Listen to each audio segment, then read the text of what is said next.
엄마, 세상은 참 따뜻한 거죠. 우리 문화방송. 따뜻한 세상 함께 만드는 MBC 문화방송.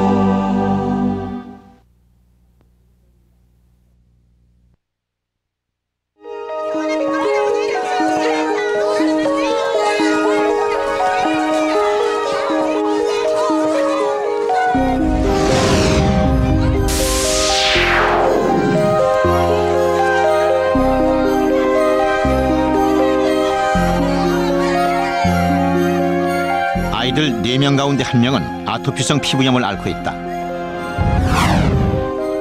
소아 당뇨병 환자도 5년 전보다 2배 이상 증가했다. 아이들이 외부로부터 자신을 방어할 면역 기능을 점차 잃어가고 있는 셈이다.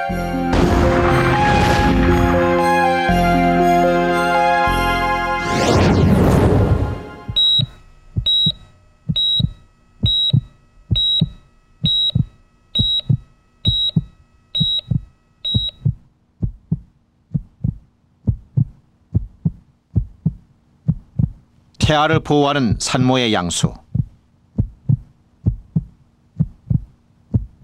96%가 물로 이루어져 있다.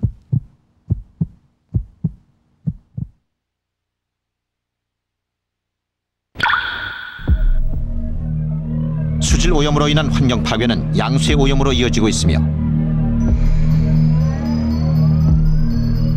이렇게 오염된 양수는 이곳에서 자란 태아와 이후 아이들의 건강까지도 지배하고 있다.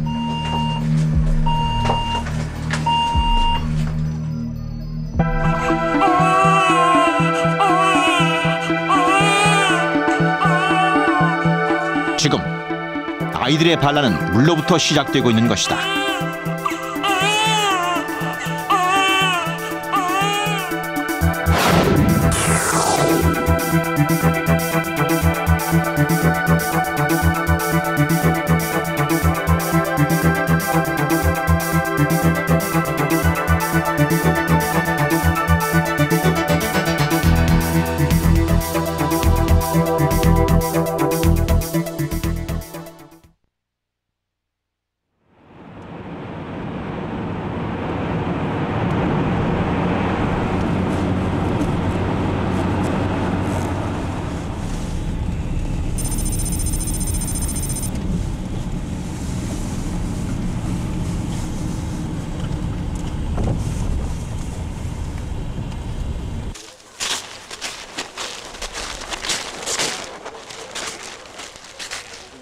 경기도 안성시 보계면, 여기에 대규모 닭 사육장이 있다.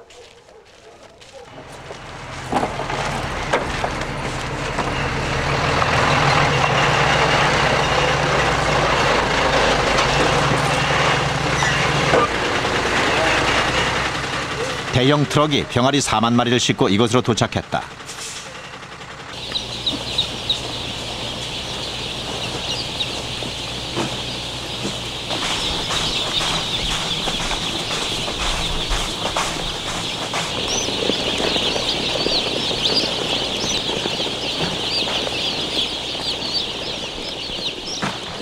부화한 지 갓 3시간. 취재진은 이 병아리들을 대상으로 색다른 실험을 준비했다.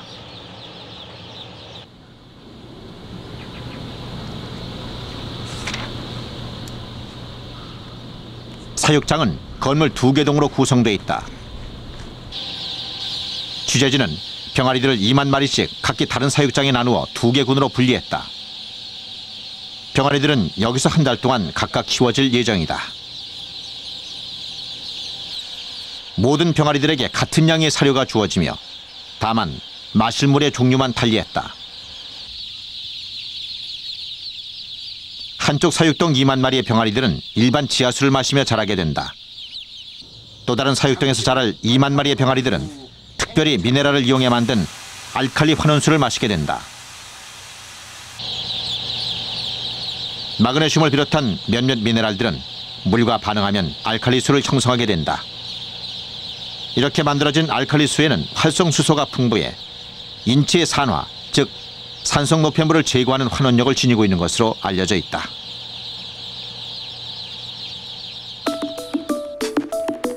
알칼리 환원수는 전기 분해에 의해서도 만들어진다. 이를 알칼리 이온수라고도 하는데 이는 물을 전기 분해할 때 음극에 모아지는 미네랄 이온으로 구성되어 있다. 일반 지하수와 알칼리 환원수를 각각 마신 병아리들의 성장 변화. 이 실험의 목적은 바로 여기에 있다.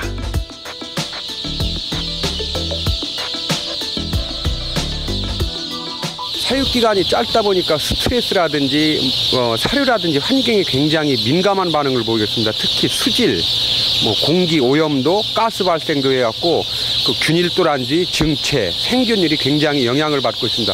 한마디로 요약하면 굉장히 스트레스라든지 환경에 민감한 생물입니다.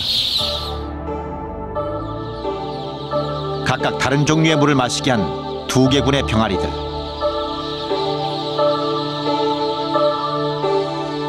한 달 뒤, 과연 앞으로 이들에게서 어떤 변화가 일어날까?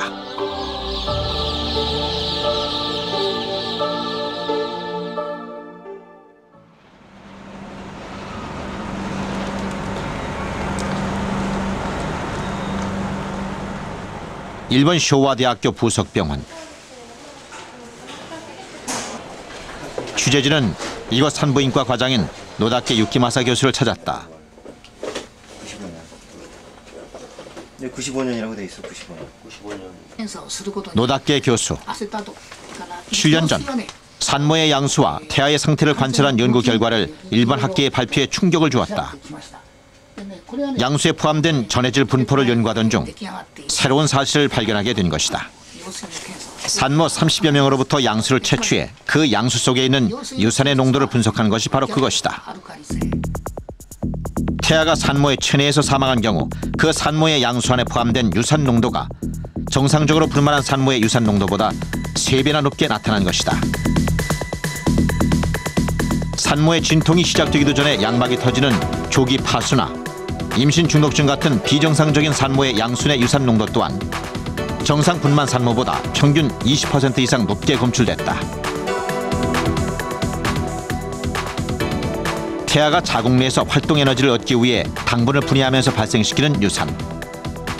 이 유산 농도에 따라 뱃속 태아의 건강 상태가 달라진다는 주장이다. 노다케 교수의 이 같은 주장은 당시 일본 산부인과계에 커다란 반향을 불러일으켰다. 赤ちゃんは羊水の中に浮いた状態です。で、羊水というのはね、本来無菌で赤ちゃんを守ってる水です。でも、赤ちゃんにの危険が迫ってくると、赤ちゃんはお腹の中で大便をしてしまって、そのために羊水が濁ってきます。で、それを他の方法も合わせて早く発見して、赤ちゃんを救うために、お産を急いだり帝王切開をしたりする場合があります。その対応が早ければ影響を後に残すことは少ないと思います。その状況って生まれた赤ちゃんはどうですかね。その対応が遅れて。うんと遅れれば生まれる前に死んでしまいますね。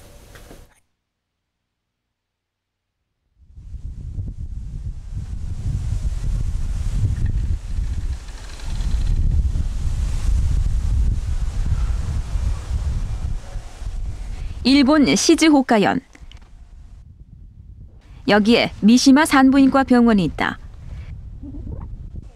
여느 산부인과 병원과 크게 다름없는 자그마한 병원이다. 하지만 이곳에는 한 가지 독특한 것이 있다. 산모들에게 꼭 알칼리 이온수를 마시도록 권유하고 있다.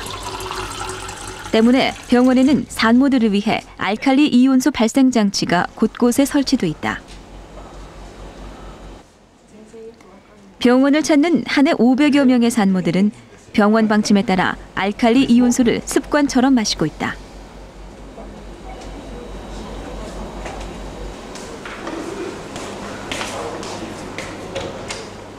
外来で超音波をやっていて、なんか羊水に浮遊物が浮いてるとか、そういうのはあんまりきれいな水じゃないんじゃないかなっていう印象を受けましたから、そういう人にはやっぱりいい水を飲んでもらいたいなっていうことで、当時アルカリイオン水を飲んだらっていうふうなことを言ったりしていました。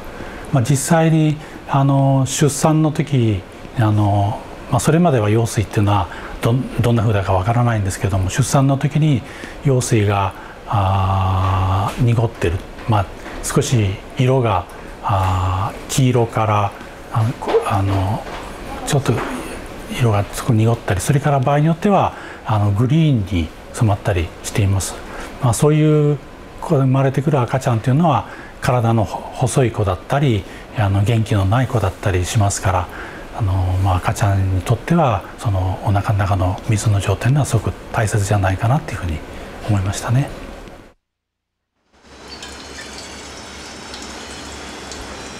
이처럼 산모들이 직접 마시는 물 말고도 음식을 조리할 때도 모두 이 물이 사용되고 있다.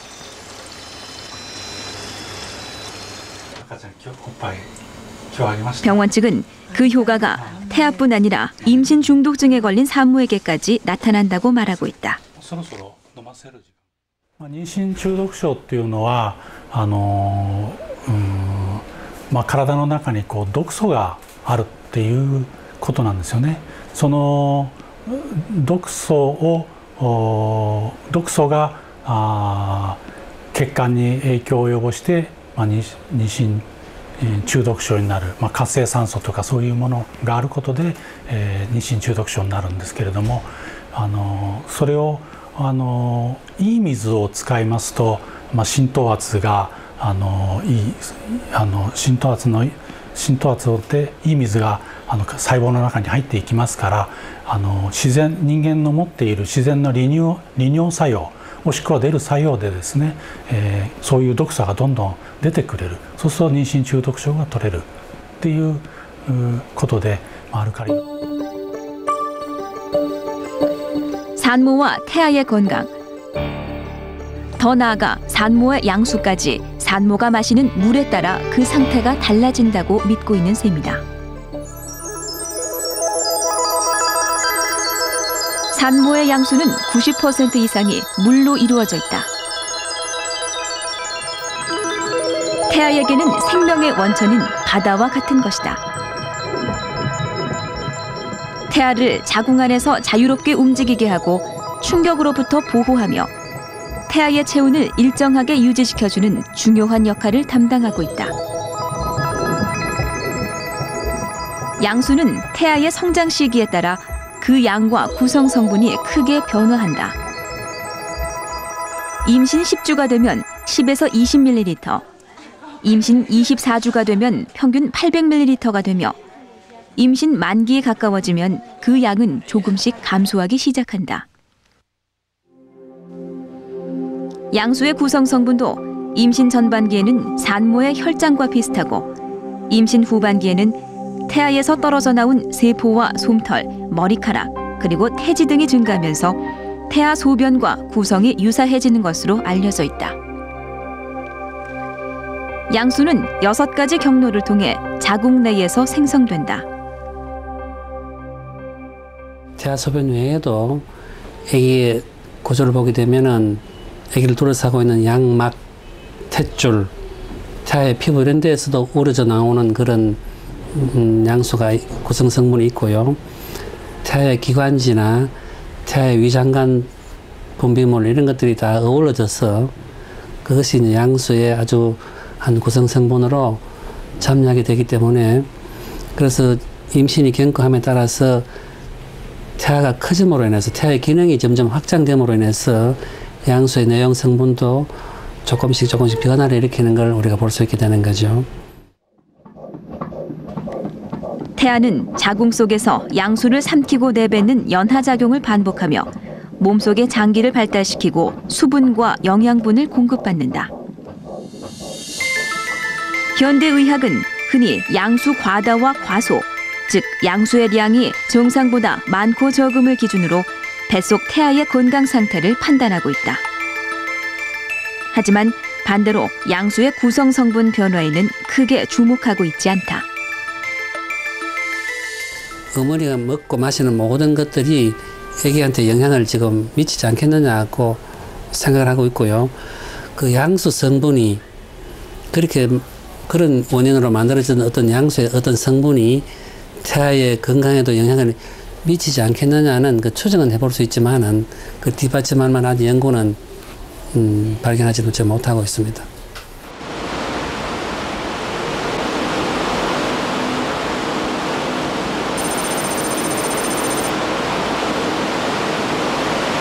대구 시민 운동한다. 대구에서 사상 최대의 식수 오염 사건이 발생했다.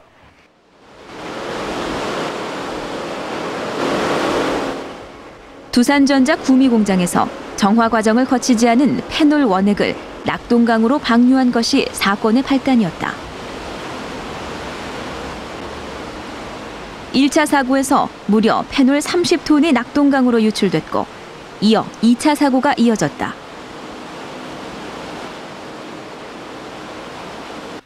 곧바로 낙동강 유역 주민들은 식수에서 발생하는 악취로 일대 혼란에 빠졌다.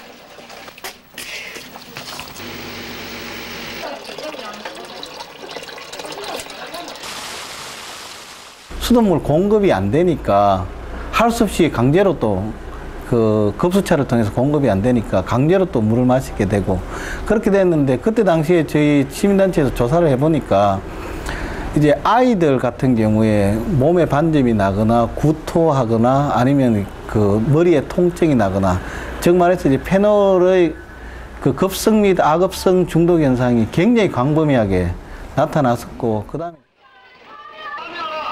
식수를 구하지 못한 시민들은 거리로 뛰쳐나왔고 오직 우리가 살아갈 수 있는 물만이 마음 놓고 먹고 마시게 해주십시오. 당신들이 방심하고 쏟아내는 공해 물질들은 우리의 생명과 당신의 생명이 죽어가고 있습니다. 병원마다 고통을 호소하는 환자들이 줄을 이었다.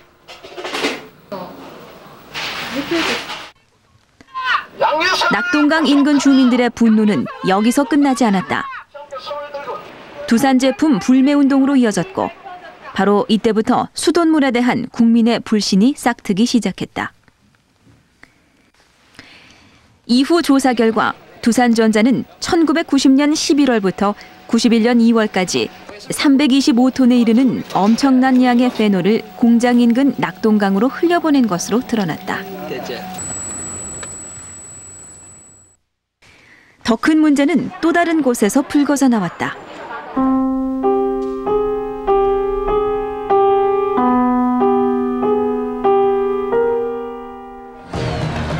페놀에 오염된 수돗물을 마신 산모. 접수된 산모들의 피해 신고만 1,300여 건. 실제 피해자는 훨씬 더 많을 것으로 추정된다. 대구대학교가 발표한 조사 통계 결과는 당시 산모들의 분노를 짐작하고도 남음이 있다. 주목할 부분은 유산과 사산, 조산한 산모의 수다. 페놀 오염에 노출되지 않은 대구 외곽 가창 지역과 비교했을 때 피해 지역 산모들의 유산과 사산율이 50% 이상 높게 나타났다. 기형아 출산율도 가창 지역에 비해 15%나 증가한 것으로 조사됐다. 일반적으로 알고 있는 기형의 종류가 아니고 그 약물이라든가 환경오염에 의해서만 생기는 그런 기형의 종류로 된 그 기형 애들이 많이 났었어요. 예를 들면 그 뇌의 한쪽 그 뇌하고 몸하고 연결되는 부분에 무슨 고리가 있는데 그게 하나 녹아서 없어진다든가 아니면 그 손의 한 부분이 녹아내려가지고 생기지를 않고 태어났다든가 아니면은 뭐 흑파 같은 경우도 폐 같은 경우에는 그 엄마 몸속에 있을 때는 모르다가 딱 태어나면 그것이 드러난다 하더라고요. 근데 폐 부분이 녹아져서 없는 애 그런 애도 있고.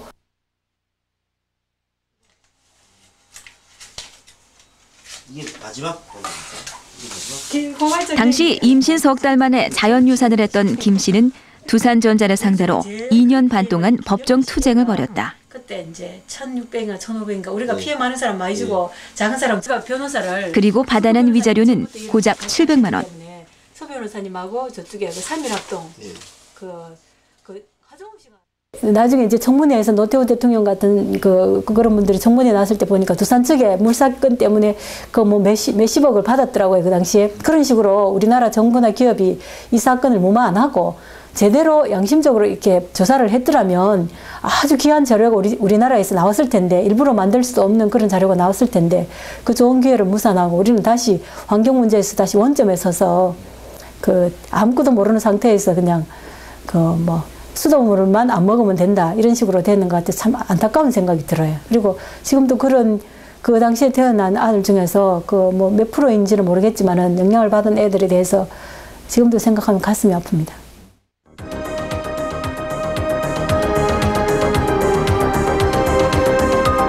낙동강 페놀 오염 사태.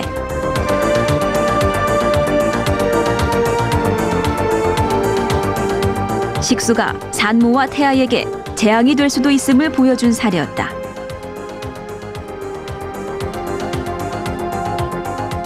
하지만 정부의 안일한 대처와 사건 축소로 진실은 역사 속에 영원히 묻히고 말았다. 음용수 기준치 이하의 악취나는 수돗물 이런 거 있을 수 없거든요. 그런데 음용수 기준치 이하니까 악취가 나더라도 인체에는 무해하다. 이런 정말 말도 안 되는 이야기를 전문가의 이름으로 거짓말을 만들어서 유포시키고 그랬던 것 같고요. 그 다음에 이제 대구 지역의 산부인과 같은 경우에도 페놀과 관련해서 유독성 부분만 왜곡해서 이렇게 적어서 이게 그 산부인과 앞에다 붙여놓고 이랬던 게 있어요. 그래서 그때는 굉장히 절망했죠.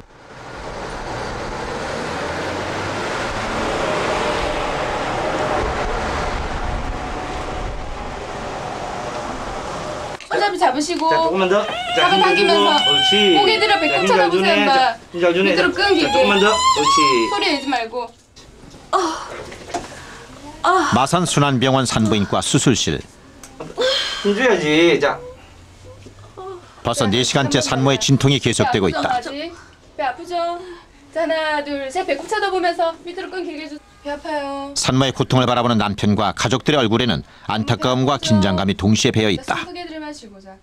하나, 둘, 한 번 더 끈 길게. 자, 나온다. 자. 그리고 잠시 뒤 힘 빼세요. 고개 내리면서. 산모의 양막이 터지고 이어 양수가 흘러나오자 이내 태아의 첫 울음소리가 수술실을 가득 메운다.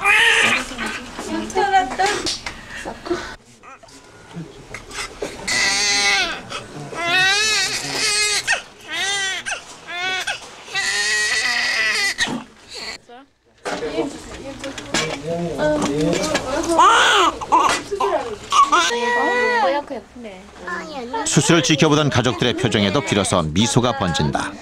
고생했다. 아깝다. 그래, 아이 죽지 아파.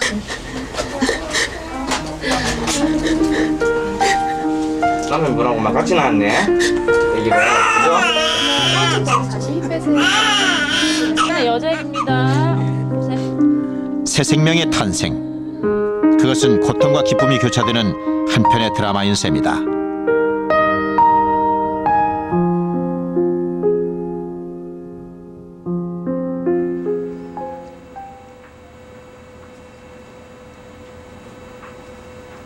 양수는 산모의 건강 상태나 외부 환경과 무관한 것일까? 마산 순환병원과 취재진은 산모의 양수 오염 여부를 확인하기 위한 작업에 들어갔다. 이를 위해 산모 20명으로부터 어렵게 동의를 얻었다.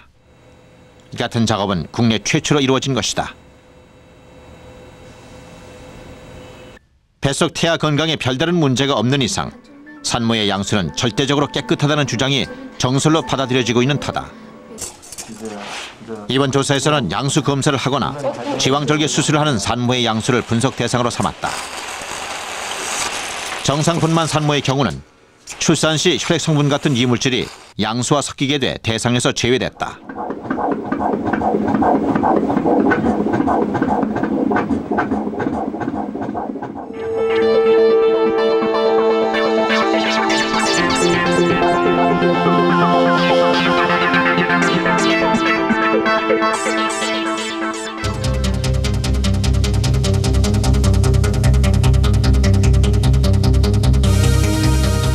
산모 한 명당 15cc에서 20cc 정도씩의 양수가 모아졌다. 이 같은 작업은 한 달 동안 계속됐으며 이렇게 모아진 양수들은 곧바로 냉동 보관돼 분석실로 보내졌다.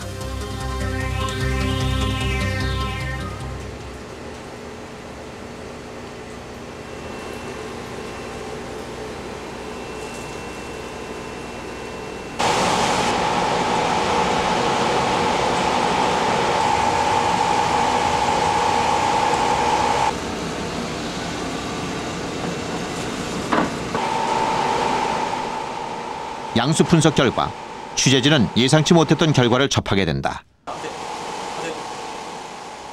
그동안 의학계에 전혀 보고되지 않았던 양수의 오염 사실. 산모 20명의 양수 모두에서 독성 물질인 중금속이 발견된 것이다. 먼저 산모의 양수에서 미나마타 병을 일으키는 수은이 발견됐다.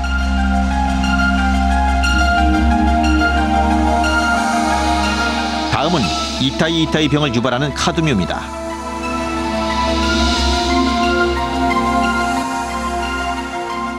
카드뮴은 위장관을 통해 흡수될 경우 간으로 가서 세포막을 파괴하고 신장으로 가 축적되면 신장장애를 일으킨다. 또한 칼슘 대사 장애를 유발해 골다공증과 골연화증을 일으키는 것으로 알려져 있다.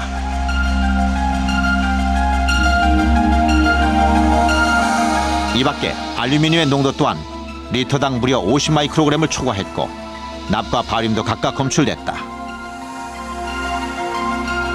산모의 양수가 대표적 독성 물질에 대부분 노출되어 있는 셈이다. 이 같은 중금속들은 오염된 물이나 오래된 수도관, 지하수나 대기오염 등을 통해 산모의 몸으로 흡수되고 축적됐으며 이후 직접적으로 산모의 양수에 영향을 끼쳤을 가능성이 높다. 이 물 속에는 카드뮴, 또 납, 또 망간 이런 미량 중금속 원소들이 다량 포함되어져 있을 수 있습니다. 그 이유는 첫 번째가 물 자체가 오염되는 경우가 있을 수 있고 두 번째가 수도관을 통해서 오염되는 경우가 있을 수 있고 특히 카드뮴의 경우에는 플라스틱관을 통해서 나오는 물을 집어넣어서 이렇게 플라스틱관을 통해서 나오게 되면 거기서 카드뮴이 많이 오염될 수 있습니다.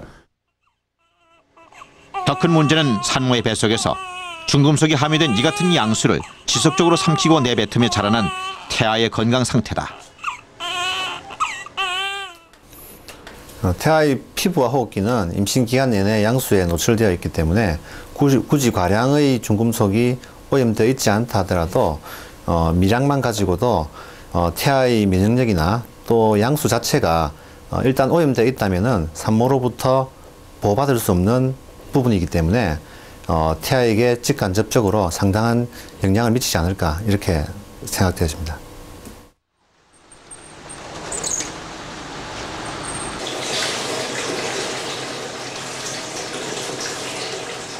취재진과 연세대학교 원주의과대학 연구팀은 임신한 토끼를 대상으로 마시는 물과 양수와의 상관관계를 알아보기 위한 실험에 들어갔다. 실험은 2차례에 걸쳐 실시됐다. 임신한 토끼 2마리에게는 일반 술을 마시게 하고 임신한 또 다른 토끼 2마리에게는 카드뮴에 오염된 물을 각각 마시게 했다. 실험은 17일 동안 이어졌고 사료는 동일하게 주어졌다.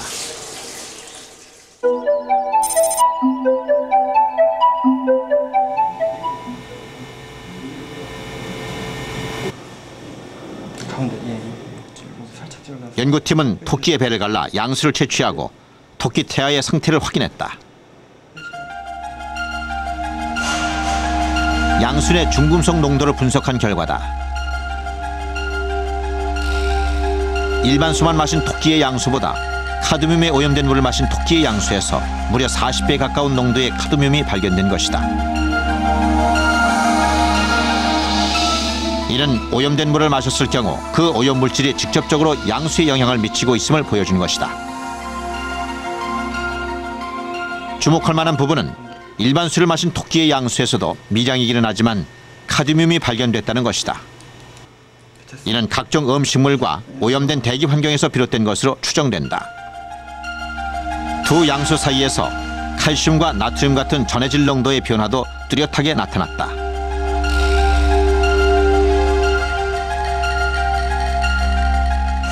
일반적으로 카드뮴이 우리 몸속에 들어가 있을 때는 칼슘 이온의 흡수를 대사 장애를 일으키게 됩니다. 그리고 칼슘 이온이 체내에서 움직이는 것은 일반적으로 확산과 능동 수송 펌프에 의해서 움직이는데 카드뮴은 양쪽을 다 차단을 시킵니다. 그러므로 인해서 우리 몸속에 카드뮴이 들어갔을 때는 그 칼슘 이온이 방출될 수뿐이 없고, 그래서 나타나는 질환들이 골다공증이라든지 골연화증이라든지, 어린아이들한테 카드뮴이 들어가 있을 경우에는 키의 성장에 저해를 받는 이런 현상이 나타나게 되는 것이죠.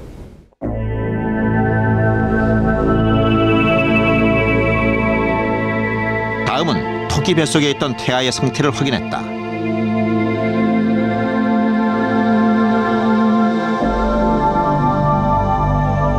카드뮴에 오염된 물을 마신 토끼의 태아가 일반 술을 마신 토끼 태아에 비해 심각한 저체중 현상을 보이고 있는 것이다. 이는 오염된 물이 양수에 영향을 미쳐 태아의 건강까지 좌우하고 있음을 보여주고 있다.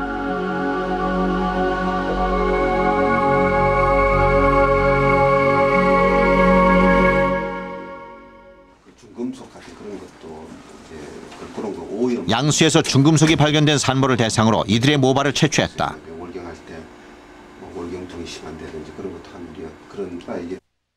이어 이들 산모에게서 태어난 신생아의 모발도 함께 채취해 산모와 신생아 간 모발 성분을 비교 분석했다.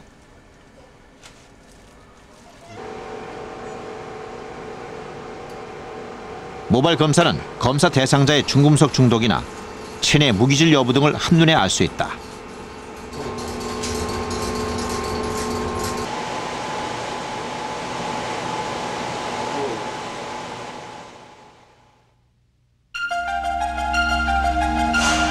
그 결과는 충격적이다.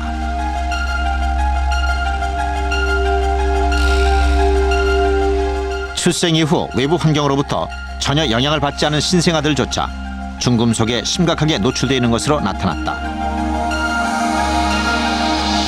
이는 신생아들이 자궁 속에서부터 이미 중금속에 중독돼 있었음을 의미한다. 특히 산모와 신생아 간의 중금속과 무기질 패턴에 거의 유사해 신생아의 중금속 중독이 산모로부터 기인한 것일 가능성이 높은 것으로 추정된다. 결국 산모의 건강 상태가 태아에서 신생아로까지 이어지며 그 중간에 양수가 중요하게 자리 잡고 있음을 짐작할 수 있다.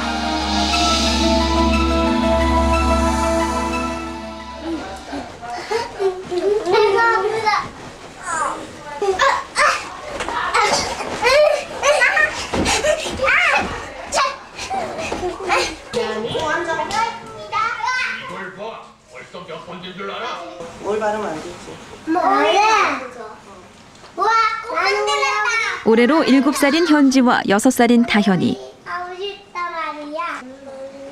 두 남매는 모두 아토피성 피부염을 앓고 있다. 이 가운데서도 동생인 다현이의 증세가 훨씬 심한 편이다. 다현이는 3살 때부터 아토피 증세가 나타나 지금은 팔과 다리에 심한 가려움증을 호소하고 있다.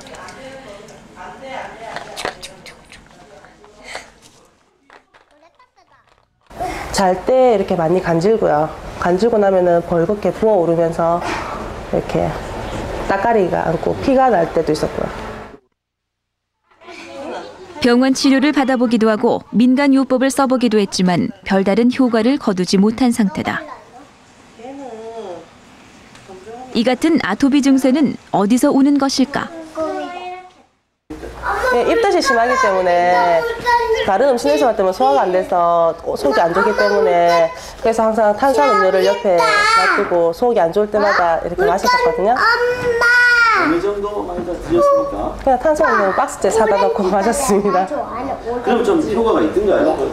탄산음료를 마시고 나면은 이제 속이 미식거리는 그게 좀 많이 진정이 됐었거든요. 그래서 그게 좀 많이 의존을 한 편이에요. 임신 기간 과다하게 섭취한 탄산음료가 자녀 아토피 증세의 원인으로 나타난 것일까?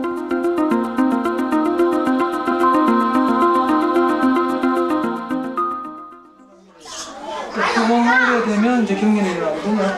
경기가 일어나거든요. 네. 조용히 하고 있으세요. 아이고 우리 딸하고 똑같아. 네, 맞아. 얘는 그거 아토피가 좀 심한 편이에요. 그 정도지.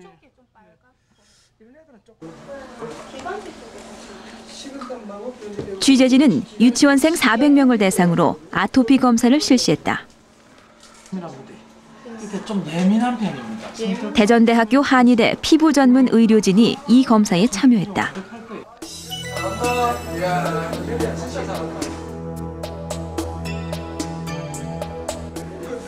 자 간다. 그럼 했어.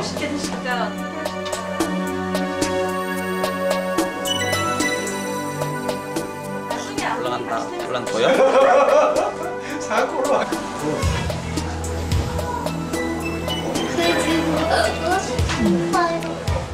아토피 증세를 보이고 있는 아이들을 그 정도에 따라 상중하로 나누어 결과를 집계했다. 결과는 예상을 훨씬 뛰어넘었다. 무려 전체의 32%가 아토피와 알레르기 증세를 보이고 있는 것으로 조사됐다.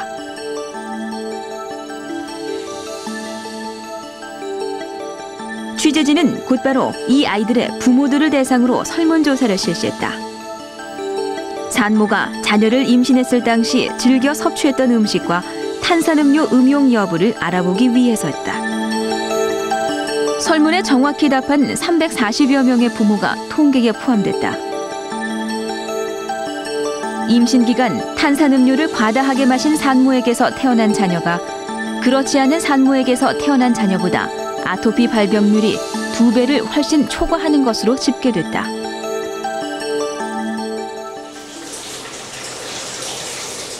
탄산음료와 아토피의 관계.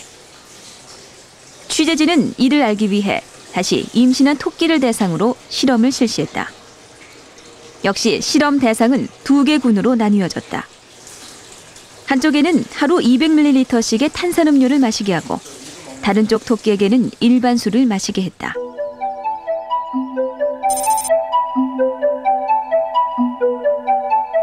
취재진은 임신한 토끼 자궁에서 양수를 뽑아내 이를 분석했다. 그 결과 탄산음료를 마신 토끼의 양수에서 카페인이 발견된 것이다. 이는 태반은 물론이고 양수를 통해서도 상당량의 카페인이 토끼의 태아에게 전달됐을 가능성이 높음을 말하고 있다. 양수에서 보통 요 중에 검출될 수 있는 농도의 10분의 1이 검출됐다고 하는 것은 상당히 높은 농도라고 우리가 볼 수가 있죠. 양수가 어떠한 경로를 통해서 만들어지는지 아직까지는 밝혀진 사실이 없지만은 우리가 일반적으로 추측하기를 태아를 거쳐서 양수가 만들어졌다 이렇게는 추측할 수가 있는데요. 그렇다면 양수에서 검출된 카페인은 태아를 거쳐서 나왔다 이렇게 생각할 수가 있습니다. 예, 그렇다고 하면은 걸러진 농도가 0.14 ppm이라고 하면은 태아에 노출된 농도는 그보다 훨씬 높은 농도로서 노출되었을 것이고 따라서 그 높은 농도가 태아에 어떤 영향을 미쳤을 것이라는 것은 우리가 충분히 예측할 수 있지 않을까 이렇게 생각을 합니다. 이 카페인은 양의 성질을 많이 띠고 있기 때문에 섭취를 하게 되면 체내에서는 열한 기운과 탁한 기운에 영향을 주게 됩니다. 예를 들어서 임신부들이 이러한 카페인의 섭취가 많아진다면 자연스럽게 양수에도 큰 영향을 미치게 되죠. 아주 열하게 되고 탁하게 만들 수 있습니다.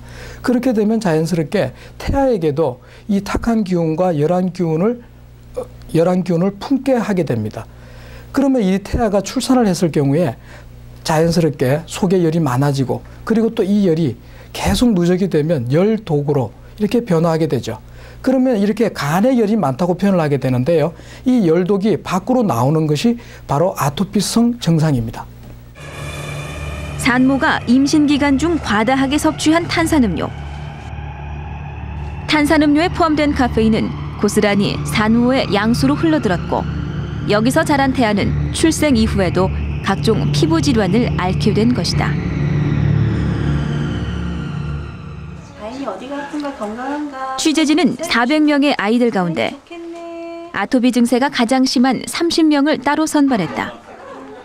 여기서 이 아이들의 머리카락을 잘라내 모발 분석을 실시했다. 그 결과는 가히 충격적이다. 30명의 아이들 가운데 90%가 넘는 28명에서 심각한 아연 결핍 증세가 나타난 것이다. 아연은 우리가 보통 그 면역 미네랄이라고도 얘기도 하고 섹스 미네랄이라고도 얘기를 하고 성장 미네랄이라고도 얘기를 합니다. 특히 중요한 것은 아연이 결핍된 어린애들은 성장이 결핍되고 또 아연이 결핍되어 있을 때는 머리카락이 빠질 수도 있고 또 아연이 결핍되어 있을 때는 그 여러 가지 그 면역 결핍 질환을 많이 나타낼 수 있는 것으로 알려져 있습니다. 또한 인결핍 증세도 발견됐는데 이는 피부 건조와 성장 부진, 내분비 기능에 심각한 장애를 초래하는 것으로 알려져 있다. 더욱이 절반을 넘는 16명은 수은과 납 등 독성 중금속에도 중독돼 있었다. 아이들의 필수 미네랄 결핍과 중금속 중독. 결국 면역력을 떨어뜨리고 질병을 유발하는 원인이 여기서부터 시작되고 있는 셈이다.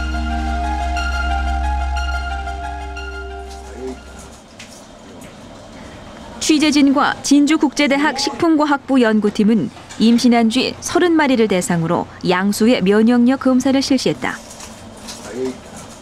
이물질이 전혀 들어있지 않은 순수한 물인 증류수를 마시게 한 쥐와 수돗물을 마시게 한 쥐, 그리고 각각 카드뮴과 납에 오염된 물을 마시게 한 쥐, 이렇게 4개 군으로 분류해 보름 동안 실험이 이루어졌다.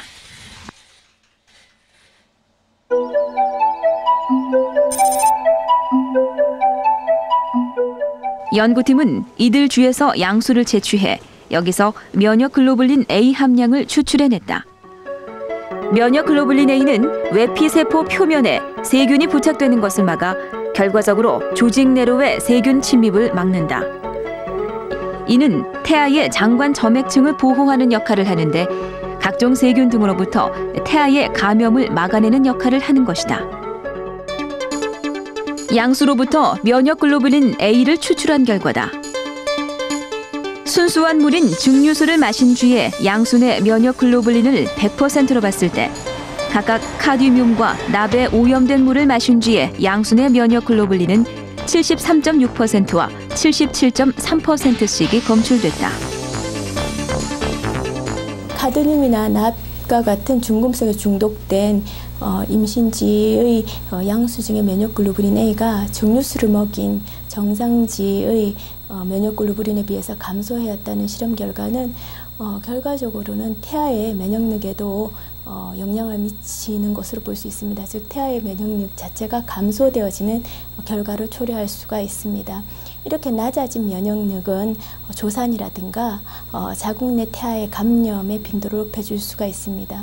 실제로 중금속에 중독이 된 그 산모들에 있어서 조산이라든가 사산 혹은 조기 양막 파수와 같은 결과들이 초래된다고는 임상예들이 많이 보고가 되어지고 있습니다. 또한 이렇게 면역력 자체가 떨어진 그 신생아들은 피부 질환이라든가 혹은 감기, 폐렴, 기타 각종 잔병 치레들이 잦을 수 있는 것으로 보여집니다.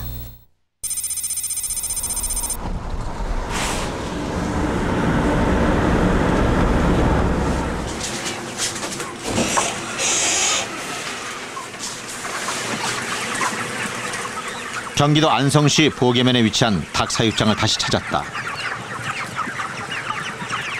한 달 전 부화한 지 3시간 된 병아리들이 이제는 꽤 무게가 나갈 만큼 성장해 있었다. 사육장은 공간이 비좁을 정도다.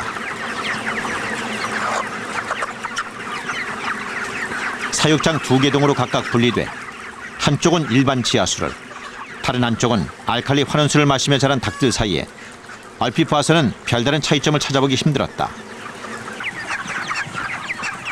조리독감의 한파가 전국을 떠들썩하게 했지만 이곳의 닭은 모두 건강하고 활기차 보였다. 같은 사료에 단지 마시는 물만 달리한 닭. 이 닭들에게서 한 달 동안 어떤 변화가 있었을까?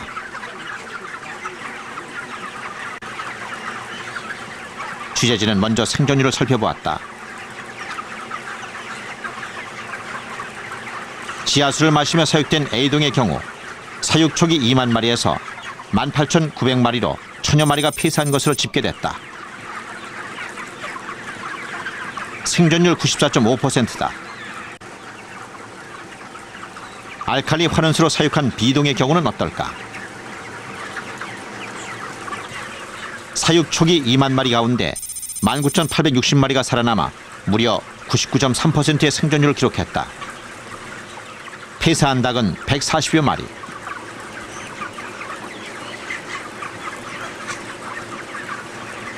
알칼리 환원수를 마신 닭의 폐사율이 일반 지하수를 마시고 자란 닭에 비해서 고작 8분의 1 수준이다.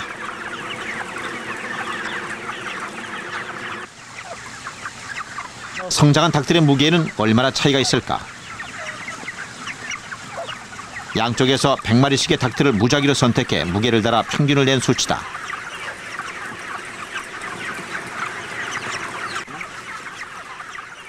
알칼리수가 생장기에 빠른 생장을 유도하는 것으로 알 수가 있고, 이러한 기전은 집단 사육에서 올 수 있는 스트레스를 제거하고 면역을 증가시키고, 그리고 호르몬에 영향을 미침으로써 빠른 성장을 유도하였을 것으로 보고 있습니다. 이는 닭들이 마신 물의 종류에 따라 결과적으로 각기 다른 면역력을 지니게 됐음을 말해주고 있다. 수돗물에서 극소량이기는 하지만 발암물질이 검출되는 것으로 확인됐습니다. 발암물질인 일사다이옥산은 전체 검사 대상의 20%에서 장염을 일으킬 수 있는 포르말데히드는 3분의 2가량에서 나왔습니다. 그동안 국내에서는 수돗물의 수질 검사를 하면서 이번에 확인된 유해물질에 대한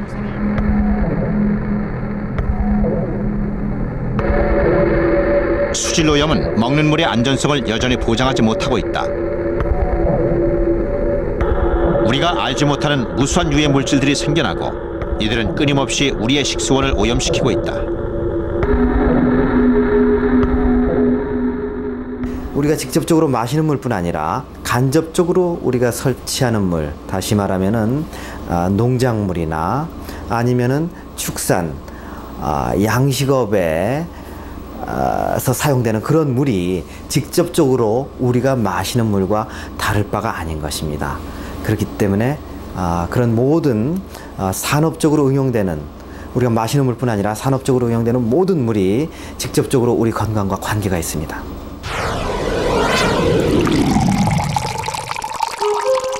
우리가 마시는 물과 이 물의 지배를 받는 먹거리들은 인체의 바다인 양수로 고스란히 흘러들고 있다.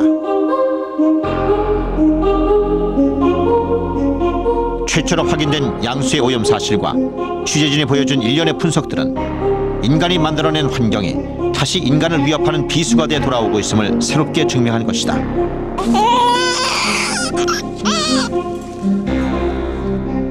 오염되고 있는 양수.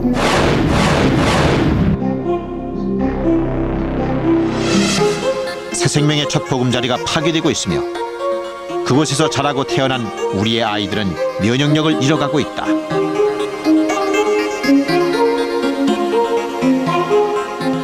물은 산모의 양수를 지배하고 양수는 태아를 지배하며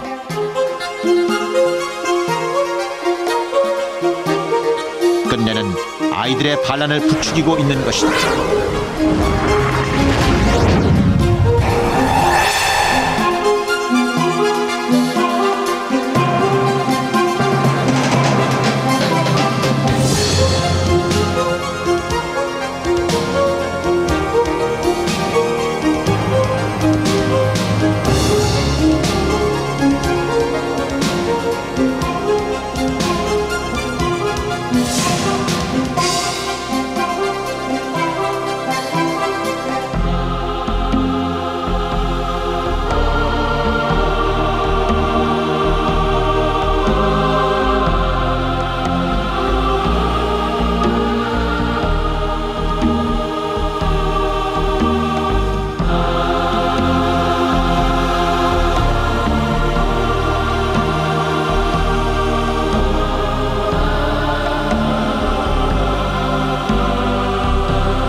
먹고 자랍니다.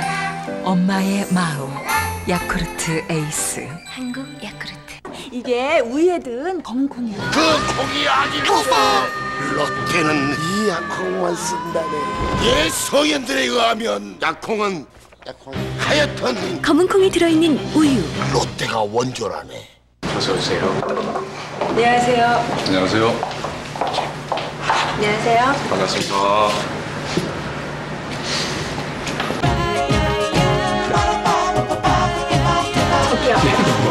다음 버거가 뛰어넘었다.